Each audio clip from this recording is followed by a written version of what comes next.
अच्छा,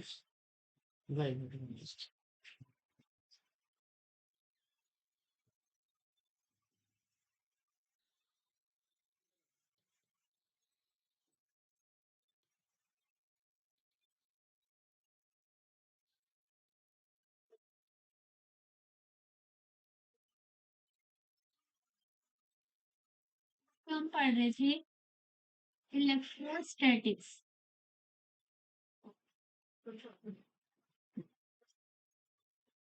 इलेक्ट्रोस्टैटिक्स में हमने सबसे पहले ये बताओ कि इलेक्ट्रोस्टैटिक्स का मतलब क्या होता है।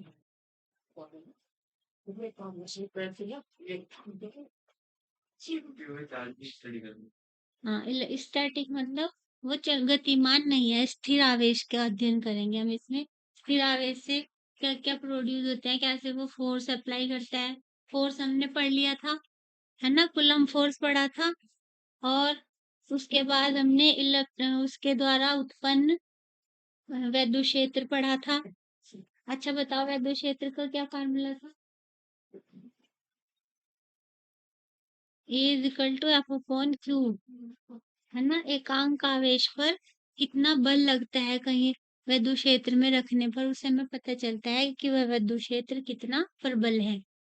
और इसका इसका मात्रक क्या होता है, एफ अपॉन क्यू, न्यूटन पर मीटर नहीं आएगा, हाँ, न्यूटन पर कूलम। और इसका एक और मात्रक होता है वोल्ट पर मीटर। इसके बाद हमने वैद्युत बल रेखाएं पढ़ी थी, है ना, उनके गुण पढ़े थे। कहाँ तक पढ़ लिया था। उनका नहीं, आगे भी पढ़ा था, उससे आगे भी कर लिया था काफी। आज हम कंटिन्यूअस चार्ज डिस्ट्रीब्यूशन से शुरू करेंगे और गॉस लॉ पढ़ेंगे, है ना। अभी तक हमने क्या पढ़ा कि एक आवेश यहाँ स्थिर है, एक आवेश यहाँ स्थिर है। अब हम कोई भी एक पृष्ठ लेंगे जिस पर कि हमने एक आवेश दे दिया, तो हम ये नहीं कह सकते कि वो आवेश उसमें पर्टिकुलर किस जगह पे है। वो आवेश उसके पूरे पृष्ठ पर एक समान रूप से वितरित है। और कंटिन्यूअस चार्ज डिस्ट्रीब्यूशन ही हमें पढ़ना है। जैसे मान लीजिए ये वायर है, इसको हमने प्लस क्यू चार्ज दे दिया, तो ये प्लस क्यू चार्ज इस पूरे वायर पे एक समान रूप से वितरित हो जाएगा। एक समान रूप से वितरित का मतलब ये नहीं होगा कि यहाँ इस इतने पोर्शन में आवेश बहुत पास पास, यहाँ पे बिल्कुल नहीं, और यहाँ पे थोड़ा इससे कम। ये होता है डिसकंटिन्यूअस चार्ज डिस्ट्रीब्यूशन। तो हमें ये नहीं पढ़ना, हमें कंटिन्यूअस चार्ज डिस्ट्रीब्यूशन ही पढ़ना है। बेटे से बंद कर दो, पीछे से आना।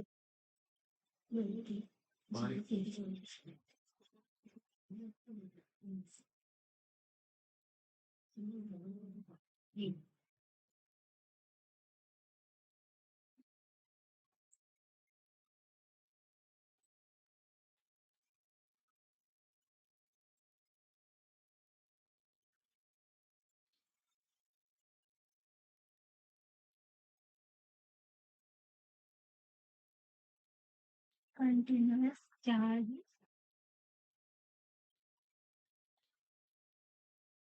डिस्ट्रीब्यूशन, इसको हिंदी में बोलते हैं सतत आवेश वितरण।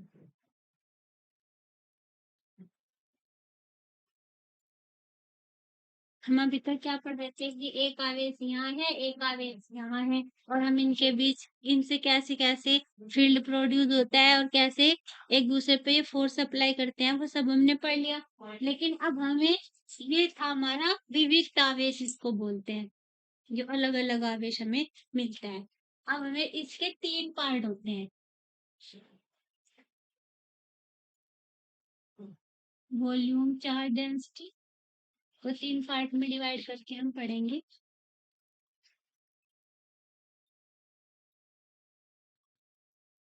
इसको रो से प्रदर्शित करते हैं, और इसका जो मात्रक होता है कूलम पर मीटर क्यूब।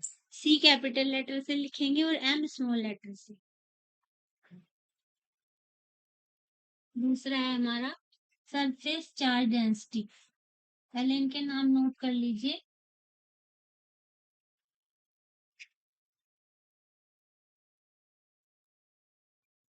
इसको सिग्मा से प्रदर्शित करते हैं और इसका जो मात्रक होता है कूलम पर मीटर स्क्वायर, इनके एकांक क्षेत्रफल पर कितना आवेश है।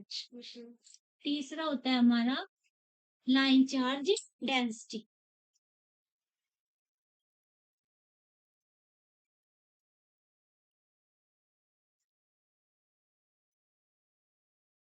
इनके एकांक लंबाई पर आवेश की मात्रा, इसको लैम्डा से प्रदर्शित करेंगे और इसका मात्रक होगा coulomb per metre.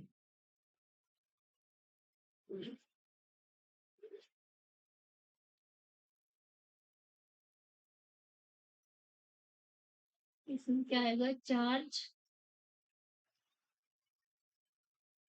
Per unit volume. इसमें क्या आएगा, चार्ज पर यूनिट एरिया। इसमें क्या आएगा, चार्ज पर यूनिट लेंथ।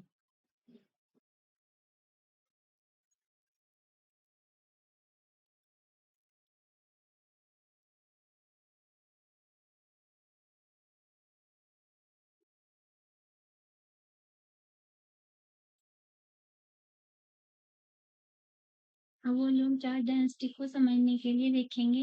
मान लीजिए हमने ये क्या किया, एक स्फेयर ले लिया, स्फेयर सॉलिड स्फेयर। इसके पूरे वॉल्यूम पे हमने +Q चार्ज है, इससे एक समान रूप से इसके पृष्ठ पे वितरित हो गया।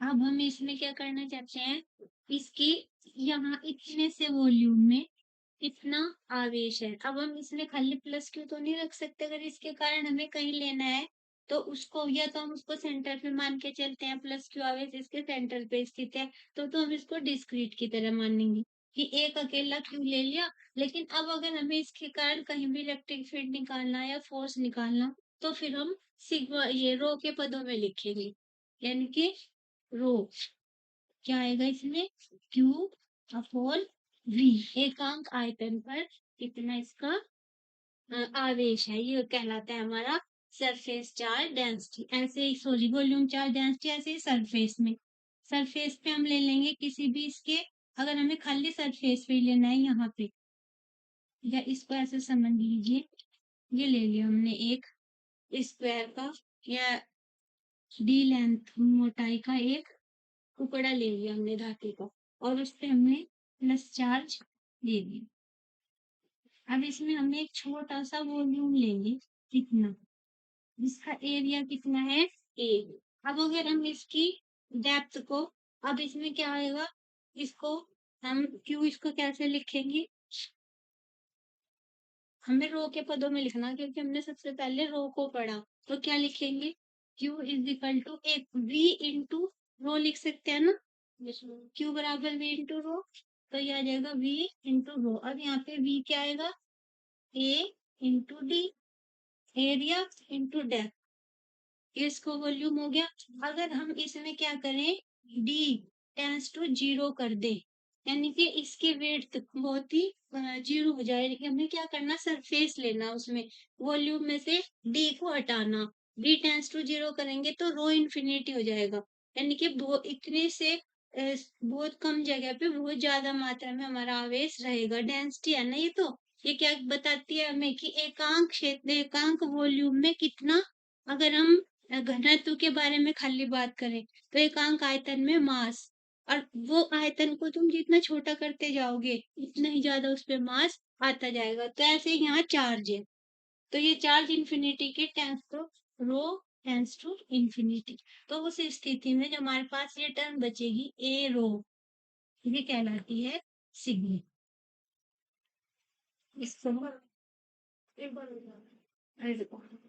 इसको सिंपल भाषा में हम बताएंगे कि चार्ज पर यूनिट एरिया, हमने क्या किया इसमें,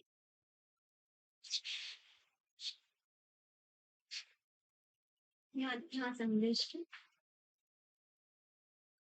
ये हमने एक डी मोटाई की छड़ ली, ठीक है ना। अब हमने इसमें यहाँ एक छोटा सा वॉल्यूम ले लिया, इसका एरिया कितना है ए, और इसकी ऊंचाई कितनी है डी। तो इस पे जो घनत्व होगा रो, इसको हम क्या से लिखेंगे, क्यू अपॉन डी। इतने से की बात कर रहे हैं हम केवल, तो क्यू कितना हो जाएगा रो इंटू वी, और v की जगह क्या लिखेंगे a इंटू डी, क्योंकि ये हमें लेना है। अब हमने क्या बताया कि अगर d को तुम, मतलब अगर एक, देखो एक क्यूब लो अपने दिमाग में, ठीक है ना, और क्यूब की मोटाई को खत्म कर दो, तो वो क्या बन जाएगा, सरफेस बन जाएगा ना, एक फेस बन जाएगा उसका, वही है ये, समझ में आया। तो ये एक सरफेस बन जाएगा। उस स्थिति में फिर हम इसकी जो चार्ज डेंसिटी है उसको क्या कहेंगे, सरफेस चार्ज डेंसिटी। तो ये यहाँ पे हमारा आ जाएगा Q is equal to sigma A. हम फिर इस स्थिति में रो को रो ना कह के क्या कहेंगे, सिग्मा कहेंगे, कब, जब D टेंस टू 0, या सीधा सीधा ये कहेंगे charge per unit area, area ही तो आया अब ये। अब यहाँ से क्या हो जाएगा, sigma is equal to q upon Q.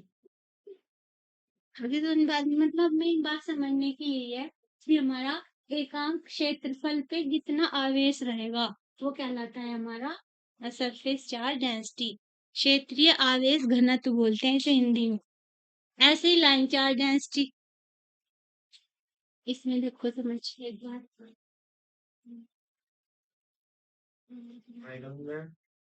हाँ जो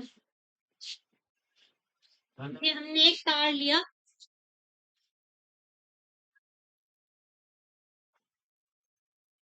इस तार पे प्लस क्यू आवेश एक समान रूप से फैला हुआ है। अब अगर हम ये कहें कि ये बताओ इतनी सी जगह पे कितना आवेश है, हम नहीं बता सकते। तो इसी को बताने के लिए हमने एक नई जो एक राशि उत्पन्न की, यहाँ पे एक राशि प्रयोग कर रहे हैं जिसको हमने नाम दिया लाइन चार्ज डेंसिटी, रेखीय आवेश घनत्व, यानी कि इसकी एकांक लंबाई पर आवेश की मात्रा कितनी होगी, उसे हम कहेंगे लैम्डा। तो लैम्डा हमें बताएगा क्यू अपॉन एल, जितनी तुम लंबाई ले रहे हो ये, इससे दुगनी लंबाई ले लोगे तो ये 2 लैम्डा हो जाएगा, है ना।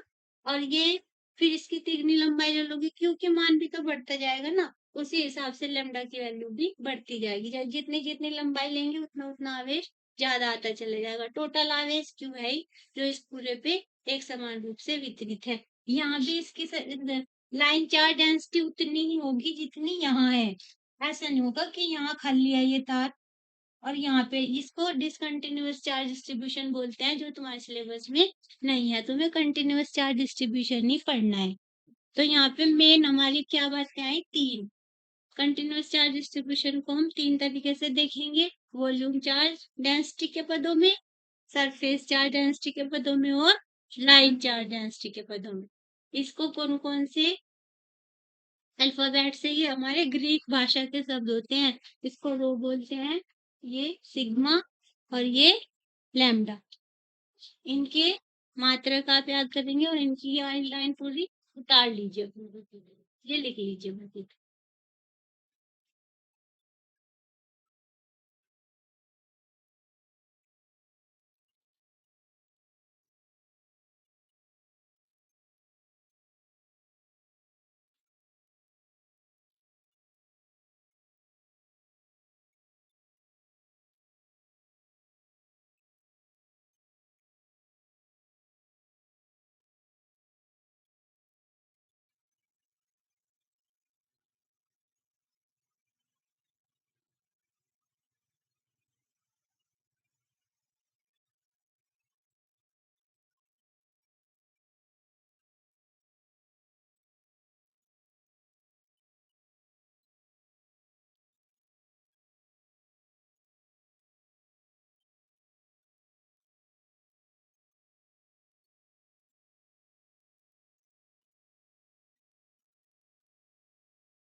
क्या हुआ?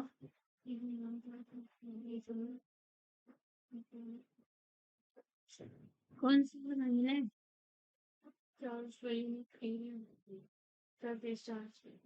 अच्छा देख लो उसमें पावर है ना, तो बता देती हूँ।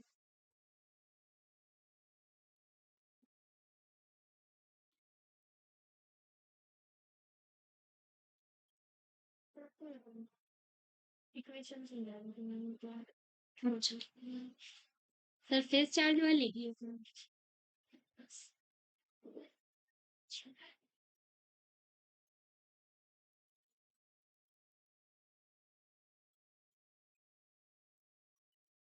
ये इसकी वेट हमने मानी थी डी। यहाँ इसके सरफेस पे भाई पीछे से आ जाओ बेटा, पीछे से आ जाइए।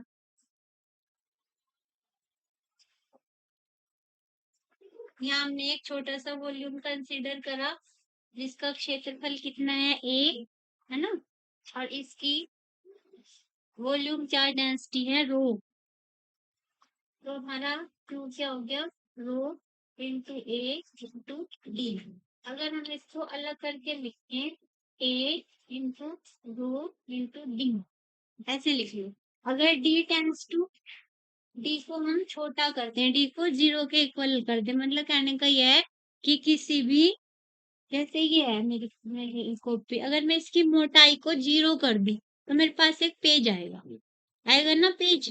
तो ये पेज क्या है, सरफेस है ये। तो वही बात इसमें है। तो यहाँ रो टेंस टू इंफिनिटी हो जाएगा। तो इन दोनों टर्म को मिला के हम एक नई टर्म यूज करते हैं सिग्मा। तो ये आ जाएगा Q is equal to A sigma, और sigma is equal to Q upon E। अब आई कुछ समझ में?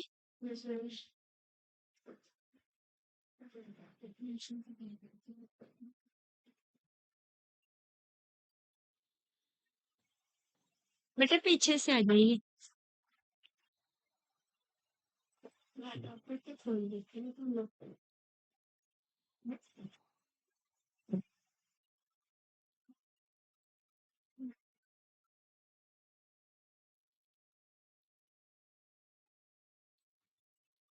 रब कर दो अब।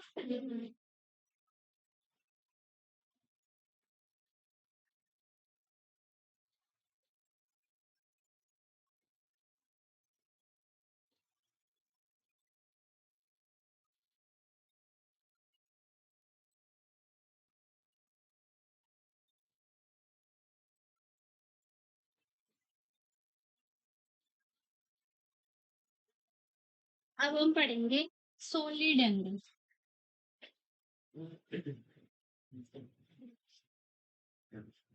सॉलिड एंगल को हिंदी में बोलते हैं घन कोण।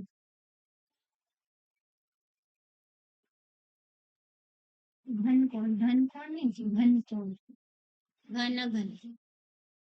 पढ़ा होगा सबने, घन कोण तो पढ़ा होगा ना। कोण बताओ, अच्छा कोण क्या होता है? एंगल।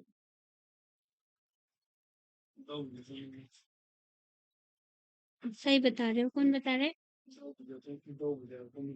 हाँ, दो रेखाओं को मिलाने से जो आकृति बनती है, ये जो दो रेखाएं जहाँ पे आके मिलती हैं वो हमारा कोण कहलाता है। और कोण को परिभाषित कैसे किया जाता है? कोण बराबर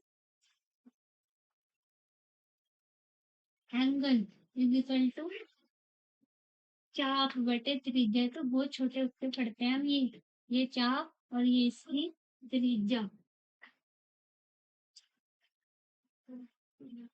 या इसको क्या बोलेंगे, आर्क अपॉन रेडियस। ये तो पढ़ते हैं। अब हम क्या करिए, हमने एक सर्कल के लिए बात करते हैं हम कोण की। तो हमने क्या किया, एक सर्कल लिया, ये एक सर्कल है और इसमें ये सेंटर है। सेंटर से हमने दो लाइनें ड्रॉ करी जो इस क्या करती है, इसकी परिधि को दो बिंदुओं पर काटती है। तो ये क्या बनेगा, इसका आर्क बनेगा। और ये इसकी रेडियस, तो इन दोनों का जो रेशो होगा वो हमें ये कोण बताता है। ये बात हम पढ़ चुके। कोण का कोई भी मात्रक, क्या मात्रक होगा कोण का? किस में नापते हो कोण को? रेडियन में नापते हैं ना, और डिग्री में भी नापते हैं।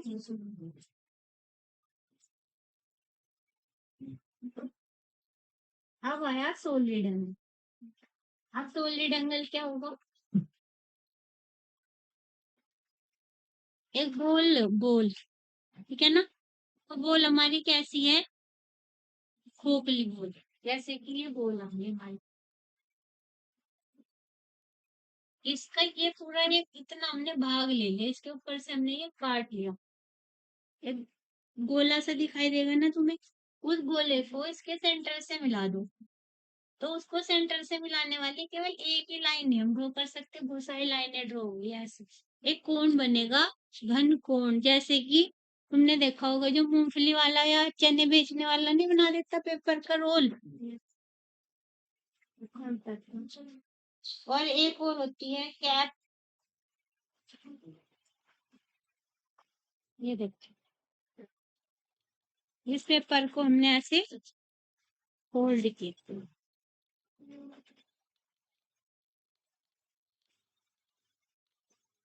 ये देखो, ये इसके अंदर जो बना वो है तो कोण ही, लेकिन हम उसको हाथ में ले सकते हैं।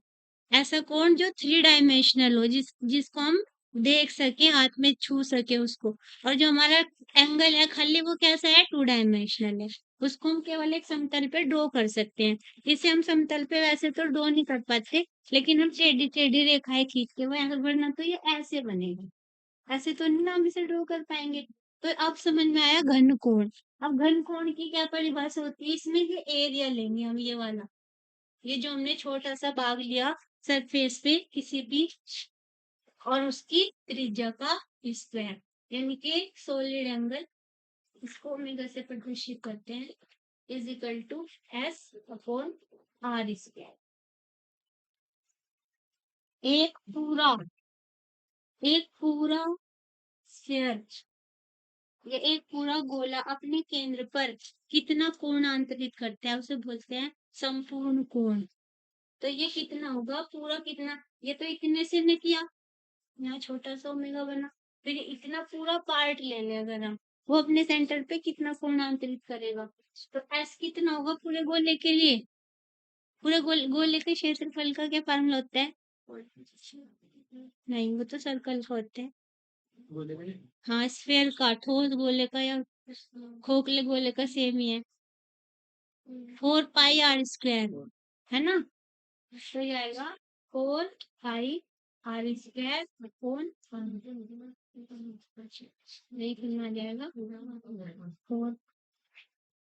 ऐसे जो हमारा अभी मैंने एंगल लिया था, एक पूरा सर्कल कितने एंगल ड्रॉ कर सकता है? मैक्सिमम वैल्यू ऑफ थीटा की कितनी हो सकती है? ये कितना होता है? पाई, नहीं उसके ऊपर क्या लेते हैं? आर से, आर से हमारी होती है पाई आर, ये थीटा, ये थीटा, ये सारे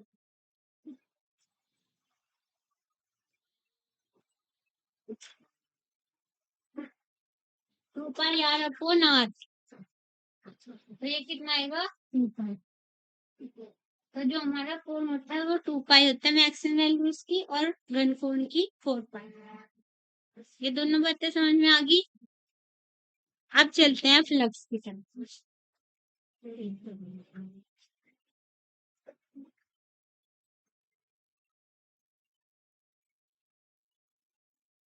एक छोटी सी बात और है, जो सन होता है, सन हमारी अर्थ पे कितना सोलिड एंगल बनाता है सन अर्थ के साथ?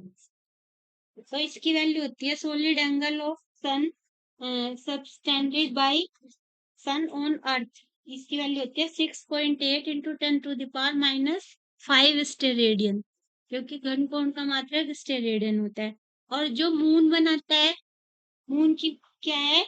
6.7 इंटू 10⁻⁻5। तो दोनों लगभग लगभग सेम सा सोलिड एंगल अर्थ पे ड्रॉ करते हैं। तो इसका क्या कारण है, जबकि सन तो बहुत बड़ा है? और मून बहुत उसके सापेक्ष तो बहुत छोटा है, उसके बावजूद भी वो उतना ही सॉलिड एंगल बना रहा है। तो अगर हम दूर से देखते हैं ना किसी भी ऑब्जेक्ट को, इसको और बढ़ा दो, तो ये बना, मान लो ये सन है ना। सन ने भी अर्थ पे इतने सॉलिड एंगल बनाए लगभग, और ये मून है इसने भी। तो इसलिए ये मून जब हमारा सोलर एक्लिप्स होता है ना, क्या करता है, इस सन को ढक लेता है। ये इसी से आएगा, ये छोटा है ये बड़ा, क्या आया था, एस अपॉन आर स्क्वायर। तो इसमें क्या होगा, ये आर बड़ा हो जाएगा ना सन के लिए, अगर एरिया बड़ा है तो आर भी बढ़ रहा है, इसीलिए ओमेगा की वैल्यू लगभग बराबर आएगी दोनों में। इसमें एरिया घट रहा है तो आर भी घट रहा है, तो जब इन दोनों का रेशो लेते हैं तो वो लगभग लगभग बराबर ही आता है। अब आया हमारा इलेक्ट्रिक फ्लक्स।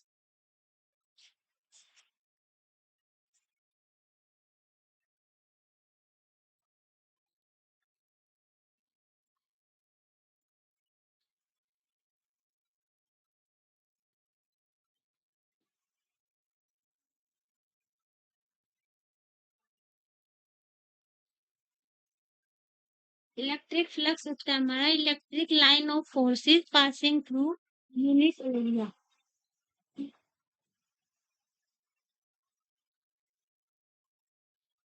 इधर बैठो बेटा, इधर वो कह रहे, एक तरफ गर्ल्स बैठ जाना, एक तरफ बॉयज बैठ जाना, तो तुम सारे एक साइड ही हो जाओ, गर्ल्स गर्ल्स। तुम रख के सज जाओ, दो ट्रेन में बिठा लेना।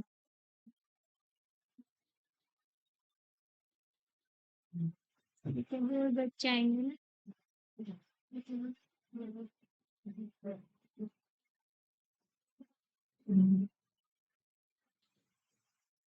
नहीं, बैठ जाओ आगे, आगे बैठ जाओ यहाँ पे।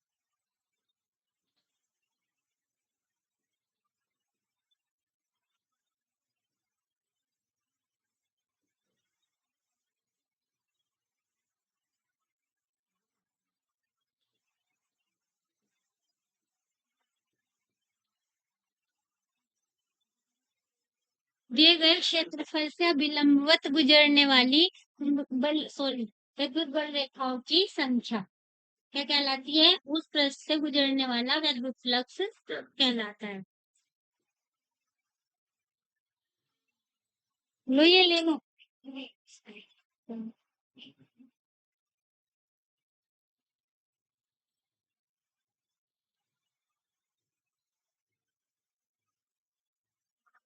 ये मुझे दे दे बेटा, बोर्ड साफ करना है मुझे।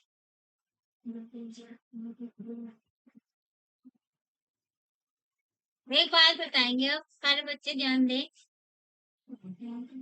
ये मैंने पैरेलल लाइंस ड्रॉ करी है बोर्ड पे, जो इलेक्ट्रिक फील्ड को प्रदर्शित करनी है। ये कैसा इलेक्ट्रिक फील्ड है, यूनिफॉर्म या नॉन यूनिफॉर्म, किस टाइप का इलेक्ट्रिक फील्ड है ये, पैरेलल लाइन से जो ड्रॉ किया जाता है, कैसा, यूनिफॉर्म है ना, एक समान।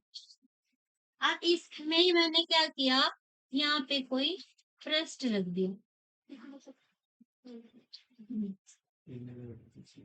अब इस पृष्ठ से कितनी बल रेखाओं की संख्या गुजर रही है, वो हमें बताएगा कि इस फ्लक्स, इसका घनत्व, फ्लक्स घनत्व कितना है, इससे गुजरने वाला फ्लक्स कितना है। गुजरने वाली बल रेखाओं की संख्या ही फ्लक्स की माप है। अब मान लीजिए यहाँ से दो तीन चार गुजर रही है इससे, अगर मैं इसको थोड़ा सा टेढ़ा कर दूं, इसी पृष्ठ को थोड़ा टेढ़ा कर दूं, तो इससे गुजरने वाली रेखाओं की संख्या कम हो जा रही है। और ज्यादा टेढ़ा कर दूं, और बिल्कुल ही सीधा कर दूं इसे ऐसे, तो कोई भी बल रेखा इससे नहीं गुजर। ये सारे इसके समांतर हैं बल रेखा, इसके पृष्ठ के समांतर आ गई। अब ये इससे नहीं, इसको नहीं काटेंगी, तो अब इसका फ्लक्स शून्य हो जाएगा। तो हमारे पास जो फार्मूला होता है फाई इज इक्वल टू हमारा होता है ई ए। अब यहाँ पे जो हमारा ए लेंगे हम, उसको सिंपल ए नहीं लेंगे। ए हमारा कौन सा होगा, परपेंडिकुलर वाला पार्ट होगा, जो हमारा ई के अभिलंबत होगा। जो क्षेत्र हमारा, केवल हमें पृष्ठ नहीं लेना, पृष्ठ अभिलंबवत पृष्ठ लेना है। तो अभिलंबवत पृष्ठ क्या होगा, इसीलिए हम इसको यहाँ पे बोलते हैं क्षेत्रीय सदिश। जो हमारा क्षेत्रफल होता है यहाँ पे हम उसको सदिश बोलते हैं। इसीलिए सदिश बोलते हैं कि हमें केवल सिंपल क्षेत्रफल नहीं लेना है, क्षेत्रफल के अभिलंबत वाला घटक हमें लेना है, जो हमारे किसके अभिलंबत होगा, दिए गए पृष्ठ के अभिलंबत। अब यहाँ से देखो, ये वाला पृष्ठ ले सबसे पहले हमने ये ड्रॉ किया था ना, इस पे अगर हम अभिलंब ड्रॉ करें तो ऐसे आएगा ना, सामने सामने। ये होता है ई डॉट ए। थीटा कितना होगा, नहीं, इसको लिख सकते हैं ई ए cos थीटा, तो लिख सकते हैं ना यहाँ थीटा।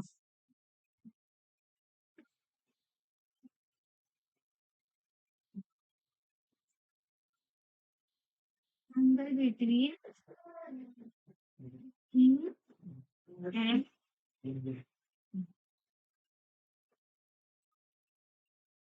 परपेंडिकुलर एरिया, या एरिया वेक्टर जिसको बोलते हैं।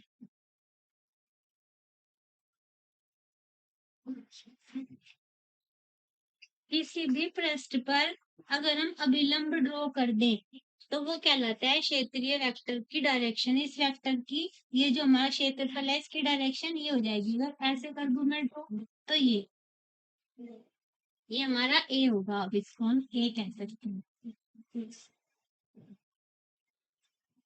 ये क्या प्रदर्शित कर रहा है हमारा, कि अभिलंबवत है क्षेत्रफल। अब हम क्षेत्रफल को जब भी लेंगे, अभिलंबवत पार्ट ही लेना हमें उसका, क्योंकि यहाँ से देखो, अगर तुम ये लोगे, इसका भी अभिलंबवत वाला पार्ट हमें लेना पड़ेगा इसके साथ, तब हमें पता चलेगा कितनी रेखाएं इससे गुजर रही है, वरना तो ये हमें टेढ़ा ही लगता रहेगा। यहाँ से जब हम इसका अभिलंबवत पार्ट लेंगे तो दो रेखाएं गुजर, यहाँ से कोई नहीं गुजर। इसका विलंब कैसे खींचेंगे, ऐसे। अब देखो, इतनी बात समझ में आई कि हमें कौन सा पार्ट लेना है, परपेंडिकुलर एरिया लेना है हमें। दिए गए इलेक्ट्रिक फील्ड के साथ जो एंगल लेंगे वो पृष्ठ के साथ एंगल नहीं होगा, पृष्ठ पर पीछे विलंब के साथ बना हुआ कोण होगा थीटा।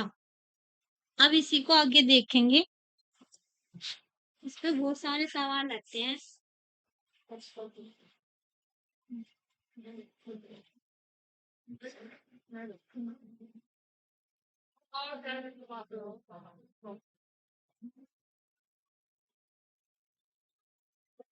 ये है हमारा ई, ये हमने इसमें एक ऐसे पृष्ठ लिया, एरिया, इसका एरिया वेक्टर किधर होगा, राइट हैंड साइड। वैसे तो ये एक प्लेन है ना, ये एक पेपर है ऐसे, इसके दो एरिया वेक्टर हो सकते हैं, इधर भी हो सकता है और इधर भी हो सकता है, लेकिन हमें वो वाला एरिया वेक्टर लेना है जो इलेक्ट्रिक फील्ड के साथ मिनिमम कोण बनाए। अगर हम ये ले रहे हैं, ये वाला ले लिया, मान लो हमने ए वेक्टर, और ये हमारा ई है, तो ई और ए के बीच कितने डिग्री का एंगल बन रहा, पैरेलल लाइंस के बीच कितने डिग्री का एंगल, अच्छा, पैरेलल लाइंस के बीच 90 डिग्री का एंगल बनता है। ये पैरेलल है तो है एक दूसरे के, जीरो, तो यहाँ पे होएगा हमारा जीरो। अगर मैं इसको इधर वाला परपेंडिकुलर ड्रॉ करूं, क्योंकि ये तो प्लेन है, मैं दोनों साइड परपेंडिकुलर ड्रॉ कर सकती हूँ, तो फिर एरिया कौन से वाला वेक्टर लेना है, इस बात को ध्यान देंगे, इधर वाला लेना है या इधर वाला लेना है। इधर वाला कितना एंगल बनाएगा ई के साथ 180। तो जो मिनिमम एंगल बनाए हमें वो वाला एरिया वेक्टर लेना है समझ में बात। तो इसलिए हम इसको किस डायरेक्शन में लेंगे, फील्ड की डायरेक्शन वाला वेक्टर हमें लेना है। तो ये क्या हो जाएगा 5 ई ए cos 0 यानी कि ई ए। अगर मैंने ये कैसे ड्रॉ किया,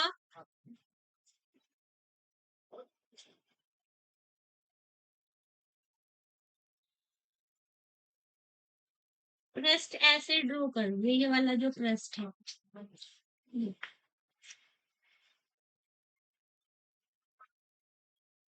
इसका एरिया वेक्टर किधर को लेंगे, ऊपर को लेंगे। इसमें ऊपर नीचे कोई सी भी साइड ले लो, एंगल कितना बनेगा 90 बनेगा, इसलिए तुम कोई सा भी ले सकते हो। तो हमने ऊपर वाला लिया, एंगल कितना बना 90 डिग्री का एंगल बना रहा है ये ई के साथ। ई और एरिया वेक्टर के बीच का कोण कितना 90। तो फाई कितना होगा कोस 90। कितना होता है कोस 90,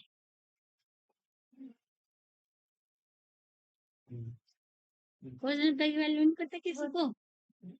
अच्छा 0 भी 1 और 90 भी 1। कोस 90 0 होता है भाई 0। ई ए इंटू 0, 0 का मतलब 0।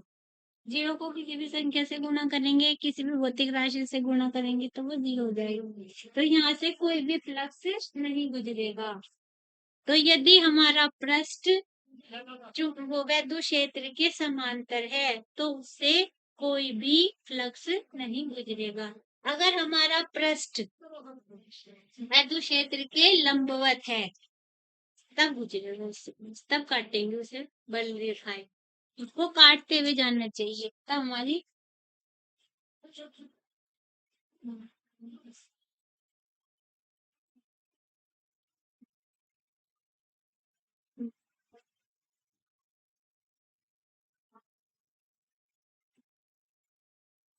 अगर हम कोई 3D फिगर लें है ना, उसमें क्या होगा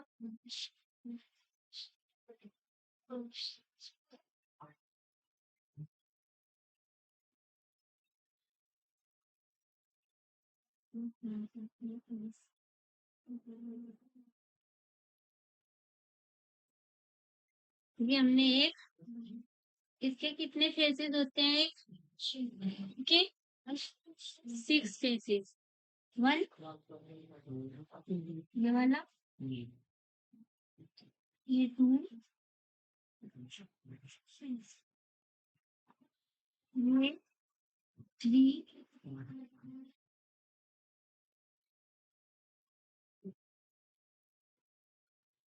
और ये 4, एक ये 5, ये इसको मान लीजिए 4, इसको मान लीजिए 3, 4, ये आगे और पीछे वाले होंगे, ये वाला जो हमें दिख रहा है ना, एक आगे का होगा और एक पीछे का, एक नीचे का और एक ऊपर का। तो कुल मिला के 6 फेसेस होंगे इसके।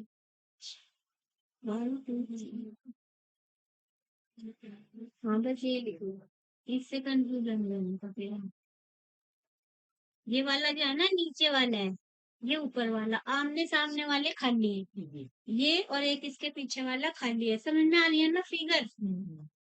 अब इसमें हमें बताना है कि ये जो है हमारा इनसे इसके अलग अलग फेसेस से कितना फ्लक्स फ्लो कर रहा है, इनका कितना फ्लक्स है, इनसे गुजरने वाला फ्लक्स। ये एक इलेक्ट्रिक फील्ड में रखा है हमारा जो क्यूब है। अब इसका एरिया वेक्टर किधर किधर होगा उसी से हम बताएंगे। तो हमें क्या निकालना, 5 1 5 2 5 3 5 4 5 5 और 5 6, 6 फेसेस से गुजरने वाला विद्युत फ्लक्स हमें निकालना है। तो 5 1 कितना होगा 1। और एक और बात बता दूं, सॉलिड्स जो भी हम लेंगे सरफेसेस, जो फेसेस लेंगे जो सॉलिड होंगे, उनमें जो भी हमारा एरिया वेक्टर होगा ना वो हमेशा परपेंडिकुलरली आउटवर्ड्स ही लेंगे, इनवर्ड्स नहीं। कैसा फेस लेंगे हम? Perpendicularly outward. अब इसका ये वाला फेस देखो, tan ऑफ, इसका ये वेक्टर किधर होगा? इधर। और हमारा जो ई है वो इस साइड है, ई नोट आर। एक्स की डायरेक्शन में हमने ई की वैल्यू दी हुई है, तो 5 1 कितना हो जाएगा?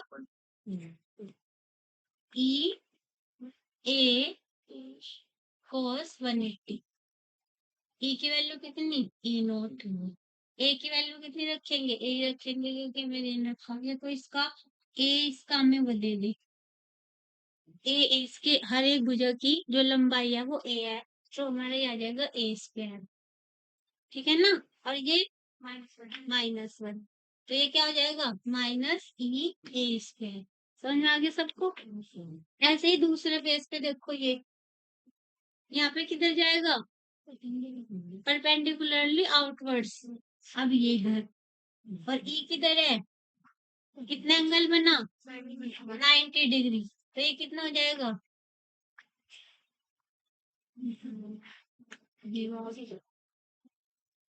ये 3, ये वाला फेस इधर कितना बनेगा इसका? ए ए cos 0, यानी कि ई नॉट ए स्क्वायर 4 चल जाएगा, तो ये भी 0। 5 इधर खींचेगी, परपेंडिकुलर ड्रॉ करेंगे, तो ये ऐसे और ऐसे ऐसे आएगा ना, तो ये भी कितने डिग्री का एंगल बना? 90। ये भी 0 और ये भी 0। नेट कितना होगा? नेट कितना होगा? अगर इस पूरे क्यूब से गुजरने वाला नेट फ्लक्स, सारों को जोड़ दो, सारे फेसिस को, 6 फेसिस हैं, इसमें आवेश इसके अंदर स्थित नहीं है, आवेश कहीं बाहर ही है, बाहर से हमें केवल हमने इलेक्ट्रिक फील्ड में रख रखा है, इसे बस इतना पता है हमें। अगर इसके अंदर आवेश रख देते हम, फिर तो कुछ कैलकुलेट करने की जरूरत ही नहीं थी, गॉस लॉ से आ जाता क्यू को नर्सल में, है ना? लेकिन यहाँ पे अंदर आवेश नहीं है, तो इसका जब हम टोटल निकालेंगे, जब भी कोई बाहर आवेश स्थित होता है, ज्यादातर यही माना जाता है कि जितना फ्लक्स, मान लीजिए कोई प्लस क्यू आवेश यहाँ स्थित है, तो जितना फ्लक्स इसमें एक बिंदु से प्रवेश करता है, उतना ही दूसरे बिंदु से बाहर निकल जाता है, तो ज्यादातर ये 0 ही आएगा, 1 2 कंडीशन को छोड़ के। तो टोटल 5 नेट आ जाएगा माइनस ए स्क्वायर प्लस ए स्क्वायर, बाकी तो सारे 0 हैं, तो 0 0। आगे समझ में बात सबको?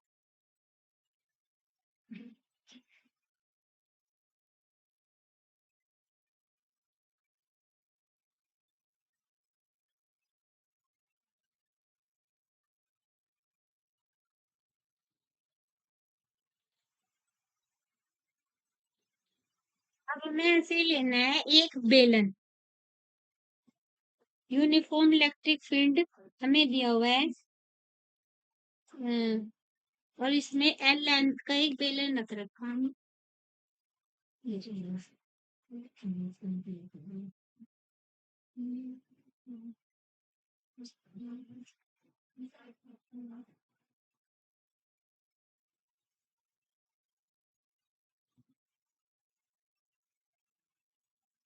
इसमें ये इसके प्लेन फेसेस हैं और ये इसके कर्व फेसेस। हम बेलन को ड्रॉ ऐसे करते हैं, हमें लगता है ये कर्व फेसेस है और ये प्लेन फेसेस है, जबकि ऐसा नहीं है। बेलन देखा है सबने? कहाँ देखा बेलन? बताओ भाई, कहाँ देखा बेलन? यहाँ पे है किसी बच्चे के पास बेलन टाइप का कुछ? जिस पेन से लिख रहे हो वो क्या है? तो बस हमारे पास तो है ही ना बेलन। अब इसमें देखो, अपने पेन को ध्यान से देखो, इस पेन का जो ये वाला फेस है, दिखाना एक बच्चा अपना पेन, ये देखो, ये वाला जो फेस है ना, इसका ये कर्व्ड है ना, और ये हमें यहाँ सीधा दिखता है, जब भी हम ड्रॉ करेंगे ऐसे ही करेंगे। और ये वाला जो इसका ये क्रॉस सेक्शनल है, अगर हम इसको यहाँ से काट दें तो ये प्लेन होता है, ऐसे गोला गोल बनेगा जैसे ये। ये प्लेन सरफेस इसलिए इसको बोला जाता है। ऐसे ही ये इधर वाला, तो अगर इसको यहाँ से और यहाँ से काट दिया जाए तो ये इसके दो प्लेन सरफेस होंगे और ये बीच वाला कैसा होगा, कर्व्ड सरफेस। समझ में आई बात? तो जब हम बेलन के कर्व्ड सरफेस की बात करेंगे तो आपके दिमाग में ये वाली सतह आनी चाहिए, ये वाली नहीं आनी चाहिए। क्लियर हो गया सबको? अब यहाँ से देखेंगे, अब इसके एक एरिया ये, एक एरिया ये और एक एरिया बीच वाला, तीन भागों में हमने इसको डिवाइड किया। इसकी लेंथ कितनी है, एल। अब सबसे पहले हमें इसमें क्या निकालना, फाई वन, फाई टू, ये मान लो फाई वन, ये फाई टू और ये फाई थ्री, या कर्व्ड सरफेस का फाई वन क्या हो जाएगा, बताओ।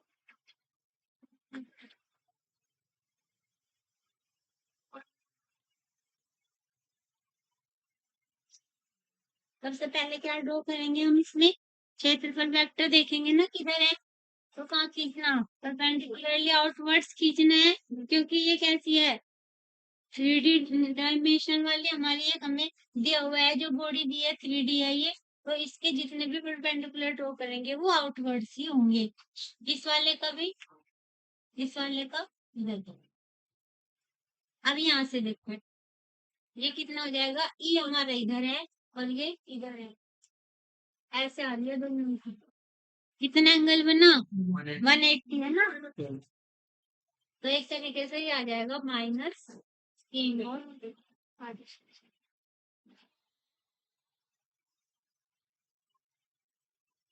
पाई, अगर इसकी रेडियस आर हो। ये किसका क्षेत्रफल लेना है ना हमें, तो सर्कल का क्षेत्रफल कितना होगा, पाई आर स्क्वायर। पाई टू कितना हो जाएगा, ये इधर, ये इधर जीरो हो जाएगा, सोच के बताओ एक बार हो। ये इधर,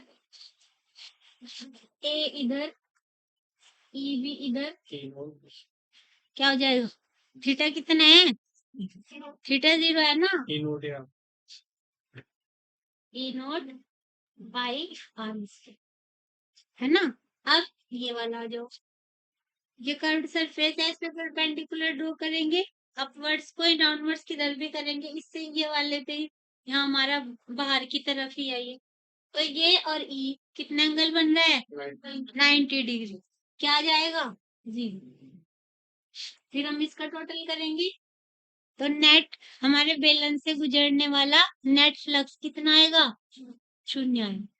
तो अगर उसके अंदर कोई चार्ज नहीं है उस स्थिति में ज्यादातर हमारा फ्लक्स कितना आता है, शून्य आता है।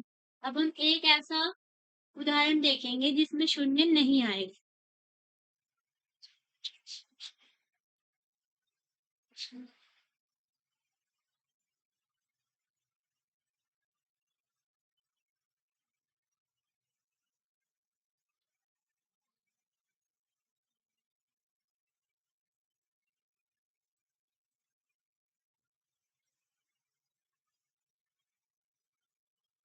इसमें मैं एक दे रखा,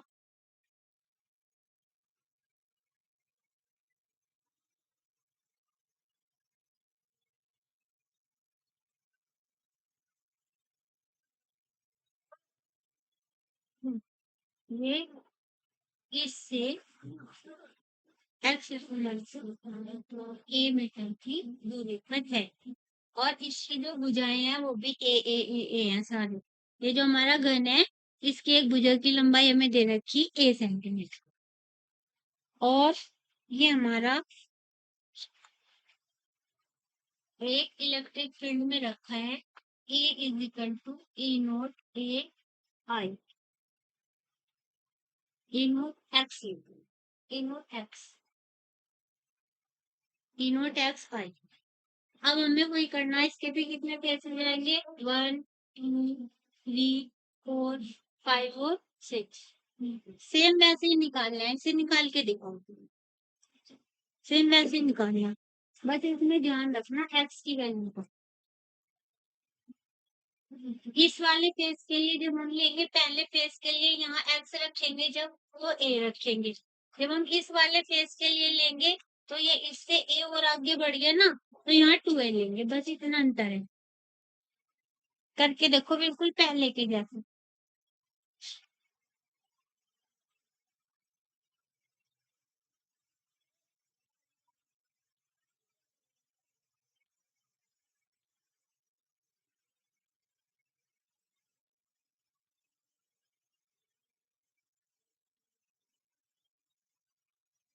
ये सारे जीरो आने वाले, बस ये दो वैल्यू लेंगे।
ये देखो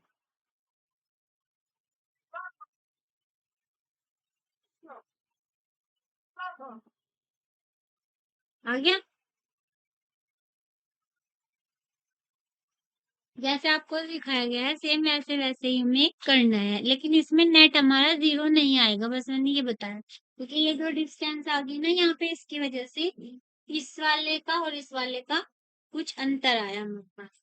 तो ये कितना आ जाएगा, नेट ई ए क्यू।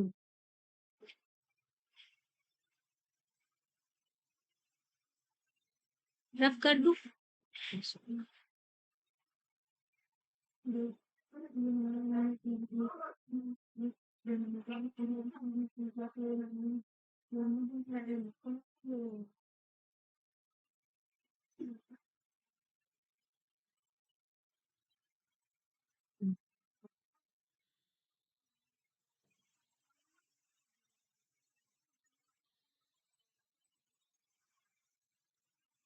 अब हम गॉस लॉ पढ़ेंगे। गॉस ने क्या बताया था हमें?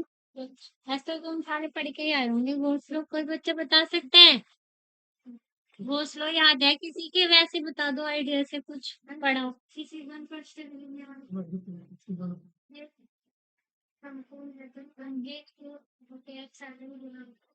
हाँ, कुछ कुछ सही बताया, बैठ जाओ।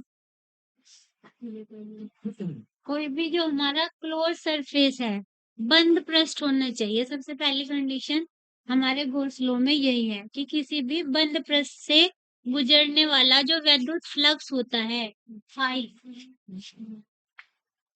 वो उस पृष्ठ द्वारा परिबद्ध, यानी कि उस पृष्ठ से घिरे हुए आवेश का 1/ε गुना होता है। तो यहाँ पे अगर हमें पता है कि किसी भी पृष्ठ के अंदर क्यू आवेश रखा है, वो सारे अगर आवेश रखे हैं, तो फिर हम यहाँ क्यू नेट लेंगे।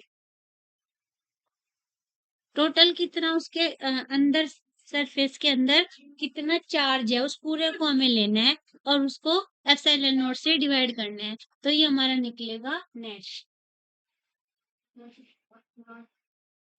The net electric flux through a closed surface is 1/epsilon naught times the net charge enclosed by the surface. लिखो या समझ में आ गया?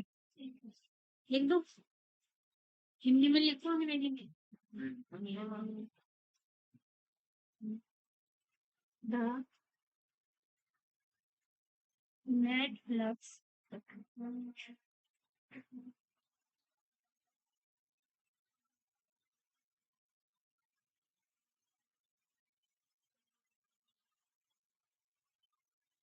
खड़े हो जाओ बच्चों।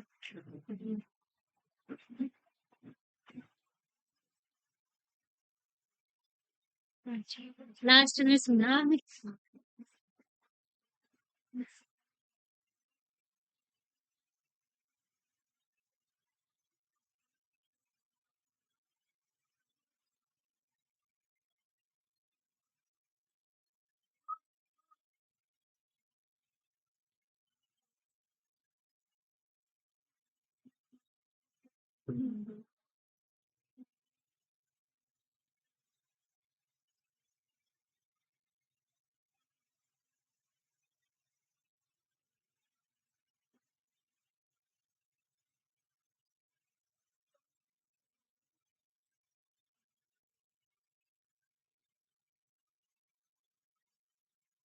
अगर किसी बच्चे को अंग्रेजी में समझ में नहीं आ रहा, वो हिंदी में भी लिख सकता है।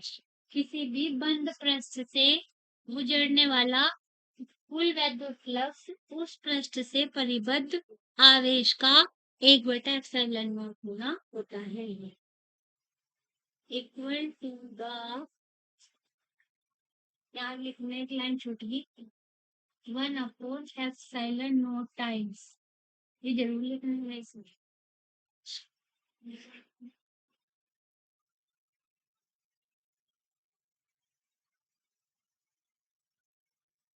इसमें close integration of E dot D भी हम लिखते हैं, इज इक्वल टू, ये भी इसको मैथमेटिकल फॉर्म है इसको लिखने का।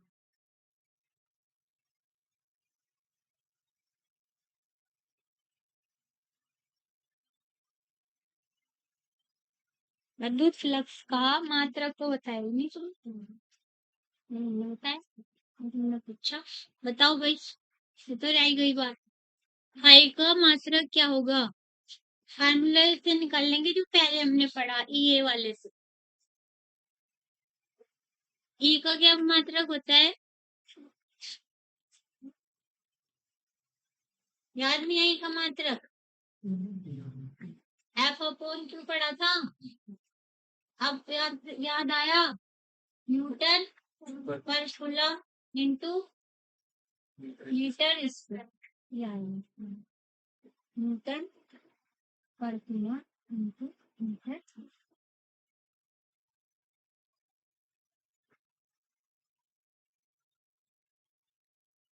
और जो हमारा विद्युत फ्लक्स होता है ये एक अदिश राशि है, और मैं की कोई डायरेक्शन नहीं, लेकिन किसी भी पृष्ठ में प्रवेश करने वाला जो फ्लक्स होता है उसको हम निगेटिव मानते हैं और बाहर निकलने वाले को पॉजिटिव मानते हैं। इसीलिए जब हमारा नेट फ्लक्स निकल के आता है वो शून्य, वो इसीलिए आता है क्योंकि जब हम उस एरिया पे परपेंडिकुलर वेक्टर बनाते हैं ना, तो तब फाई निगेटिव और पॉजिटिव होगा, इधर वाला निगेटिव उधर वाला पॉजिटिव, इसलिए नेट शून्य आता है। यहाँ पे आप देख सकते हैं इस बात को भी। मान लीजिए ये प्लस क्यू आवेश बाहर रखा है, ये से 3 बार लिखाई गई, तो इस पृष्ठ से गुजरने वाला जब हम फ्लक्स लेंगे तो इस पे हम क्या करेंगे? ऐसे परपेंडिकुलर ड्रॉ करेंगे नहीं, और ये लाइन हमारी किधर जा रही है? इधर जा रही है, इसी की डायरेक्शन में करेंगे, तो ये निगेटिव आएगा, ये इधर, ये दोनों एक ही डायरेक्शन में। अगर ये वाला लेंगे हम, इधर ही है और इधर ही है, ये पॉजिटिव, तो ये निगेटिव और ये पॉजिटिव, तो नेट 0। तो अगर इसके अंदर कोई चार्ज नहीं है और आवेश हमारा बाहर रखा है, उस स्थिति में पृष्ठ से गुजरने वाला फ्लक्स शून्य आता है। और अगर चार्ज अंदर रखा है तब कितना आएगा? अभी तो पढ़ा घोंसलों में, क्यू अपॉन एप्सिलॉन नॉट। अब इसके इसकी कुछ इम्पोर्टेंट बातें हैं गॉस लॉ की। ये कहता है कि किसी भी बंद पृष्ठ का जो आकृति है वो कैसी भी हो, इससे फ्लक्स गुजरने वाले फ्लक्स पर कोई फर्क नहीं पड़ता। उसकी वैल्यू तब भी कितनी आएगी, क्यू अपॉन एप्सिलॉन नॉट। इसके अंदर आवेश कहीं भी रखा हो, यहाँ रखा हो, यहाँ रखा हो, यहाँ रखा हो, कहीं भी रखा हो, तो उससे गुजरने वाला फ्लक्स उतना ही रहेगा। और उसमें अगर कोई आवेश बाहर रखा है किसी भी पृष्ठ के, मान लीजिए ये हमने पृष्ठ लिया, इसके अंदर क्यू, वी क्यू और माइनस क्यू, ये चार्ज तो है इसके अंदर। और ये एक चार्ज है 5Q, ये है 10Q, ये बाहर है। तो इसका फ्लक्स, इससे गुजरने वाला जो फ्लक्स निकालेंगे वो केवल अंदर वाले आवेश के कारण निकालेंगे, बाहर वाले के कारण नहीं निकाल। अगर बाहर वाले का निकाल लेंगे तो क्या होगा, जो मैंने अभी बताया, वो जीरो ही हो जाता है, इसलिए उसे जोड़ने की कोई जरूरत नहीं है, केवल अंदर का लेंगे। अब अंदर इन्हें कैसे जोड़ेंगे, 2Q, 3Q और -Q, कितना हो गया ये, 3 और 2 5 और -1 यानी कि 4। तो हमारा इससे गुजरने वाले प्लस से गुजरने वाला नेट फ्लक्स आएगा 4Q अपॉन एप्सिलॉन।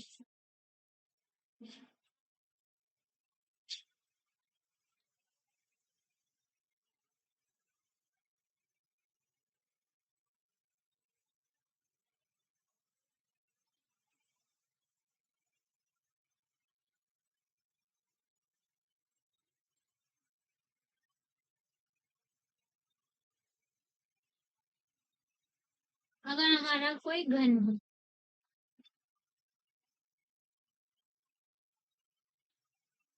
उसके अंदर हमने ये, इस घन के अंदर क्यू आवेश रखा है, तो इससे गुजरने वाला, इसके संपूर्ण पृष्ठ से गुजरने वाला विद्युत फ्लक्स कितना होगा। हम्म। इसके किसी एक पृष्ठ से गुजरने वाला कितना होगा, कितने पृष्ठ है इसमें टोटल, 6 पृष्ठ है ना, तो संपूर्ण से गुजरने वाला इतना, यानी कि 6 पृष्ठों से गुजरने वाला इतना, तो एक पृष्ठ से गुजरने वाला, यहाँ लिख दो 1,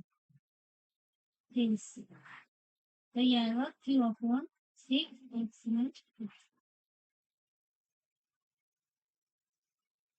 ऐसे ही कोई बेलन दिया हो हमें,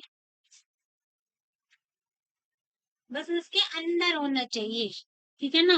कोई कोण दिया हो उसके अंदर, और कोई गोला दिया हो उसके अंदर क्यू आवेश रखा है, क्यू है, बहुत सारे क्यू क्यू करके कई सारे दे दिए हमें, तो सारों में क्या करना, उन क्यू को हमें ऐड करना है और फिर उसको एप्सिलॉन नोट से डिवाइड करना है। ये छोटे छोटे क्वेश्चन वो रखते हैं पेपर में, अभी करेंगे हम ऐसे ही क्वेश्चन।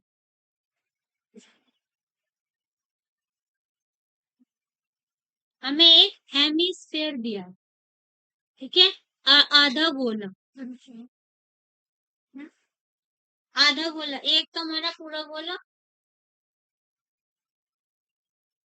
इसे कौन,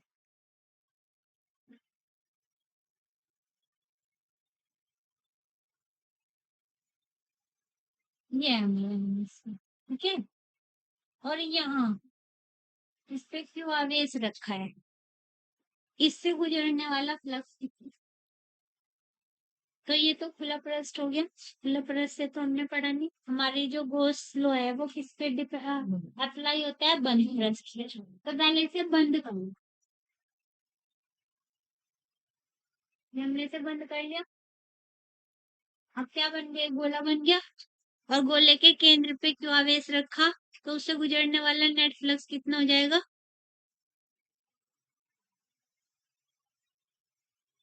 डरो मत भाई, जो तुम्हें पढ़ाया बस वही बताना, क्यू अपॉन एप्सिलॉन नॉट, ठीक है। अब हमने क्या किया, इसको आधा कर दिया, अब इसको भी आधा कर दो, तो कितना आ जाएगा, ये तो पूरे स्फीयर के कारण आया और ये हेमिस्फीयर के कारण। ये आ जाएगा क्यू अपॉन टू एक्स। तो कभी भी आए हेमिस्फेयर के कारण कितना विद्युत फ्लक्स होगा, तो आपको क्या करना है, हाफ कर देना है उसको। ठीक है, ऐसे ही दे रखा है एक बेलन, आधा बेलन। हाँ,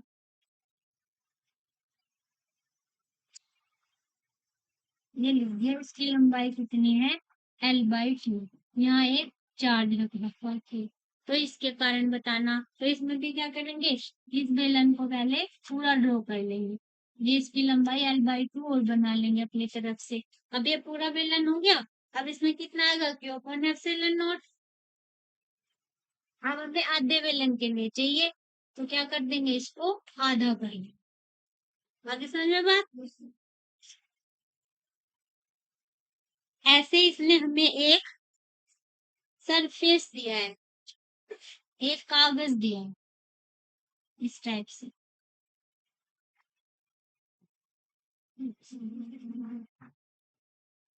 ये दिया है। और क्या है, इसकी A/2 हाइट पे एक आवेश रखा है Q। तो इससे गुजरने वाला फ्लक्स बताइए। ये भी क्या हो गया, ये भी खुला पृष्ठ है। कैसे तो निकालने के हमें इसे घोंसला बनाने के लिए इसे क्या करना पड़ेगा, पूरा करना पड़ेगा इसे। इसे थोड़ा सा टेढ़ा करके देखो। इस पे हमें क्यूब बनाना है, तो थोड़ा सा टेढ़ा करके ड्रॉ करो। अब बन जाएगा इसका।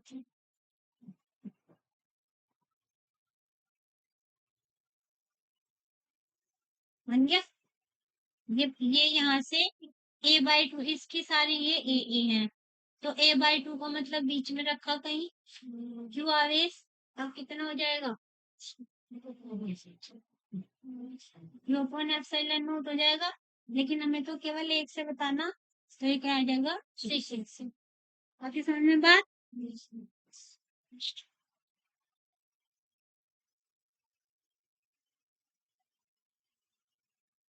ऐसे ही जब हम एक घन से निकालते हैं, वो थोड़ा सा उसका सूत्र याद करेंगे घन से।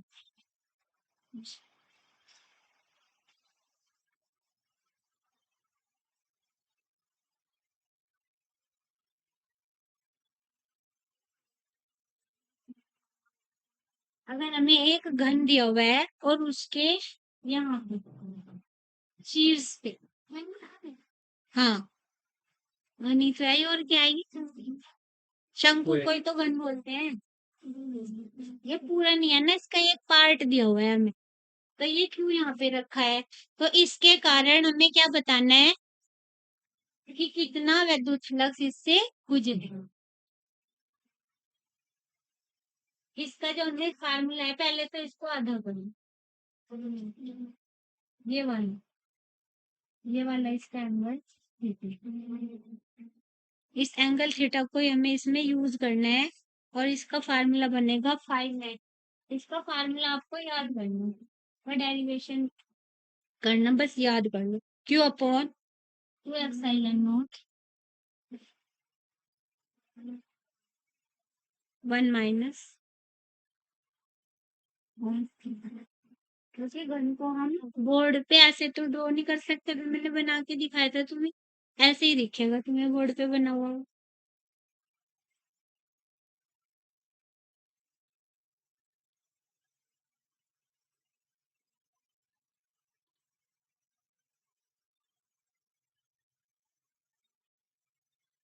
इसको बोलेंगे हम शंकु। ये हमारा शंकु है। हाँ सॉरी भाई, घन तो मैं वो बना रही थी, सही बोल रहे हो तुम, ये शंकु ही तो है, दिमाग कहीं और गया।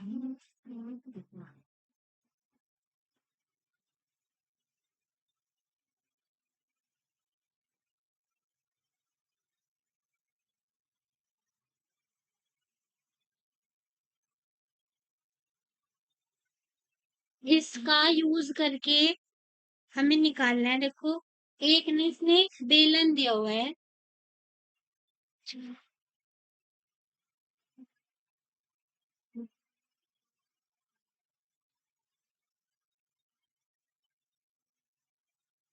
एक बेलन दिया हुआ है,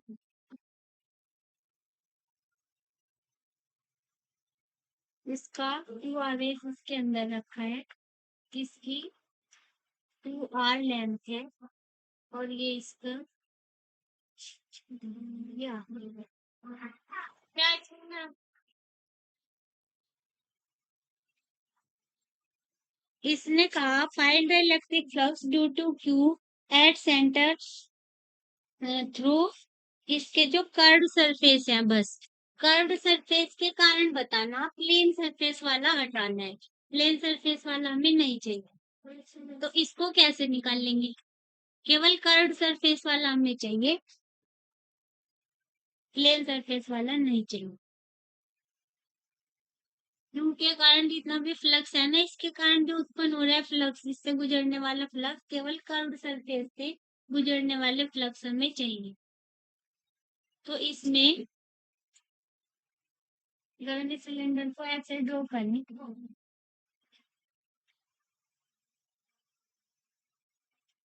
ये इसका काट दें यहाँ से, ये दो शंकु बनेंगे, है ना, एक ऊपर एक नीचे। ये वाला जो एंगल होगा इस शंकु के लिए, ये होगा 45 डिग्री, क्योंकि ये 90 डिग्री और ये इसको हाफ कर रहा है, तो ये हमारा 45 डिग्री आएगा। अब यहाँ पे वही वाला फार्मूला लगा लेंगे, और हमें इसका और इसका दोनों का क्या निकालना है, फ्लक्स निकालना है। तो क्या निकलेगा, निकाल लो जल्दी, पहले में रखो, पहले Q upon 2 epsilon not 1 minus 45 cos 45।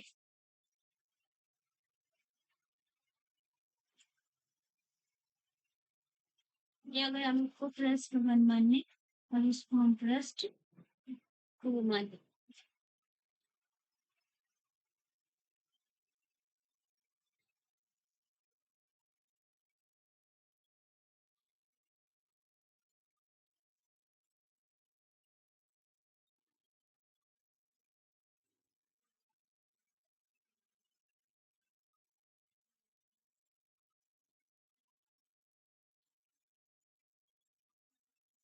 इसमें दोनों आर आर होगी, तभी तो ये 45 आया।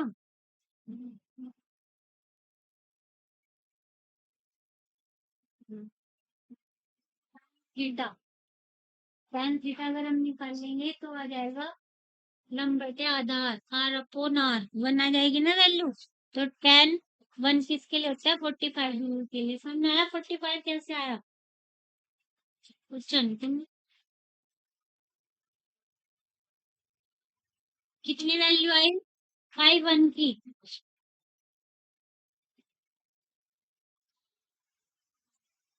क्या बचाया था, Q upon 2 epsilon not 1 minus cos 45 degree. Cos 45 की वैल्यू कितनी होती है, 1/√2। ये आ जाएगी। दूसरे वाले फाइव टू की वैल्यू भी यही आएगी।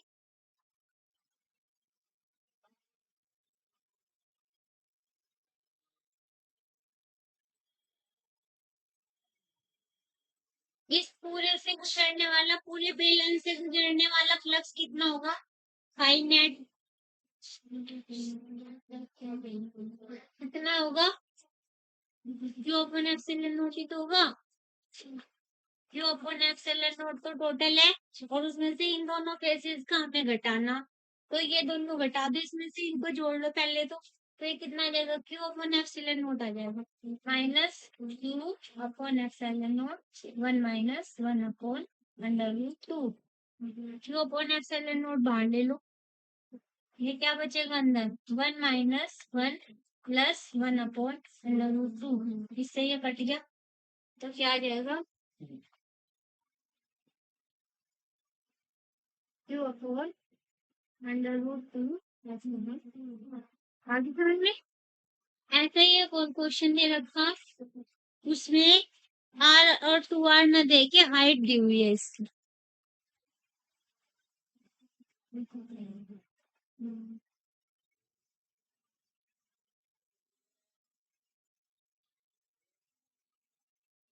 रब कर दो इसे,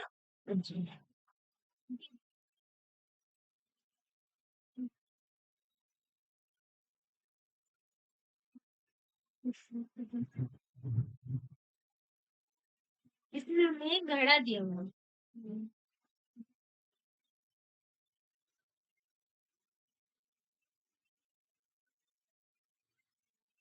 इससे एच गहराई पे एक बिंदु दे रखा और ये काय से छोड़ के बाकी पृष्ठ से गुजरने वाला विद्युत फ्लक्स बताओ कितना है। क्यू आवेश इसके सेंटर पे है। तो इसमें भी वही करेंगे, इसको यहाँ से मिलाएंगे, इसकी हाइट आर रहेगी ये, तो इसमें जो हम वैल्यू रखेंगे यहाँ पे अंडर रूट, ये वाली जो वैल्यू आएगी अंडर रूट कितनी आएगी, H square plus R square, इन्हीं के टर्म्स में लिखेंगे कोस थीटा की वैल्यू। आई समझ में बात।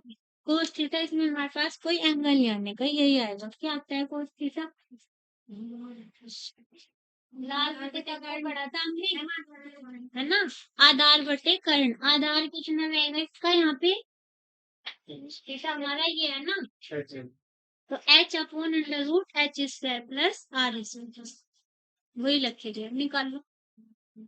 बस एक बार ही निकालना, पूरे का कितना होगा इसे भी मिला के पूरे का तो होगा क्यू अपॉन एप्सिलॉन नॉट, उसमें से घटा देंगे ये वाला जो निकलेगा, कितना निकलेगा ये q upon two epsilon not 1 minus H upon under root H square plus R, ये आएगा इसका।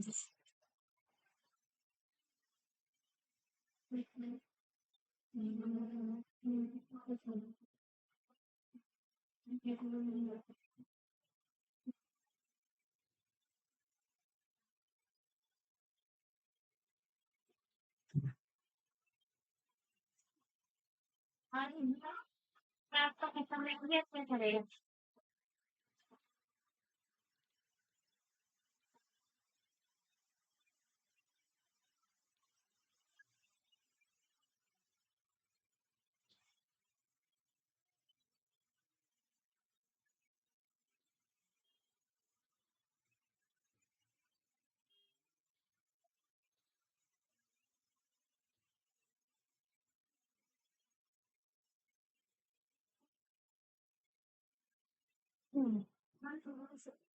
अच्छा सोच,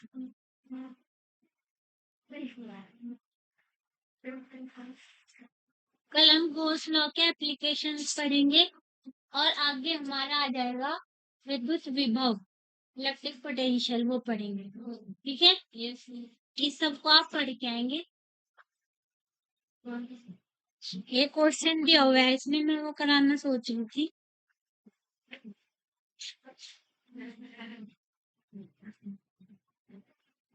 दो आवेश दे दिए हमने, इसी के अंदर रखे हुए हैं जी, एक आवेश प्लस क्यू बाहर रखा हुआ है, कुछ है नेट फ्लक्स कितना होगा इससे गुजरने वाला, चार ऑप्शन दिए, 3 Q upon epsilon note, Q upon epsilon note, 2 Q upon epsilon note या शून्य।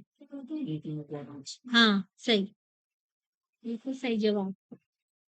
चलो भाई।